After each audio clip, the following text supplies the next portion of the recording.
everyone. So I'm back again this week to give you an excerpt from my book, Live Your Truth and Break the Cycle. And it is with the intentions of bringing about awareness for the subject of child sexual abuse. And today, it's going to be about forgiveness. Before I read the excerpt, I want to share with you that I understand that forgiveness is not the first thing you do in a healing journey.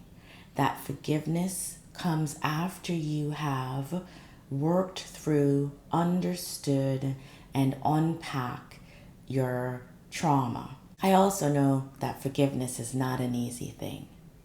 I must share that when we talk about forgiveness, it is not with the intentions of excusing the behaviors, sometimes the horrific behaviors of a herder or an abuser. It is really with the intentions of allowing you to heal yourself. Forgiveness is about transformation for you. Okay, so here we go. Forgiveness. As I was taking an online training created by Darkness to Light organization, it was called the Stewards of Children. And it was during this training that one of the survivors stated that she heard her pastor preach about forgiveness, and it changed her thinking about her sexual abuse. She said that not forgiving is like drinking poison and expecting the other person to die. That was such a powerful statement with a wealth of meaning. It was that statement that made me realize that when I said, "I forgive you" to my abuser, it was a release of poison from my soul. My heart felt like it was beating differently, and my work to help others heal and overcome consciously began. Forgiveness is not an easy thing, but it is a necessary thing.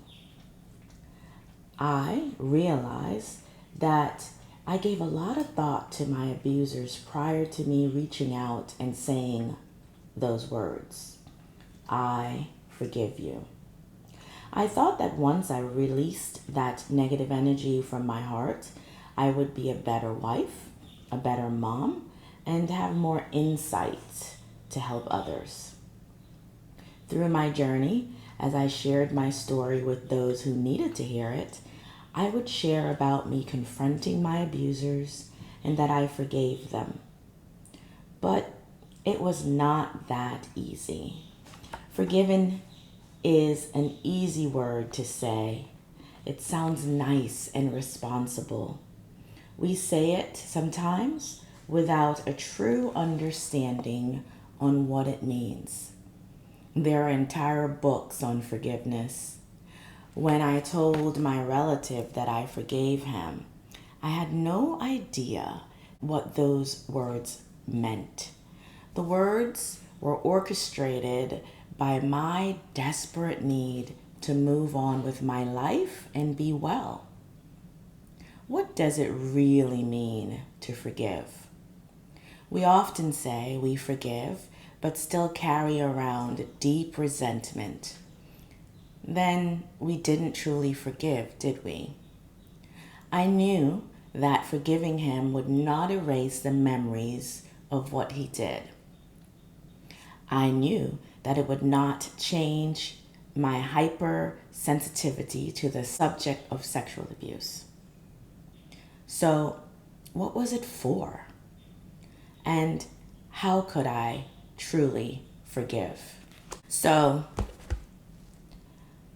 we are all at some point in our life looking to understand how can we move on and forgive someone else.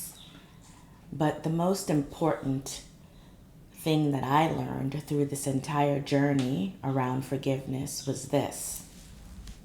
Forgiveness starts with you. Forgiveness started with me.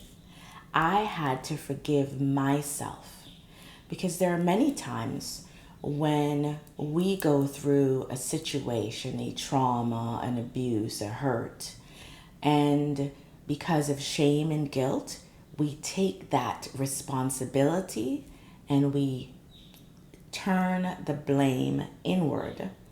So, in order for you to really move forward and forgive others, you have to start by forgiving yourself.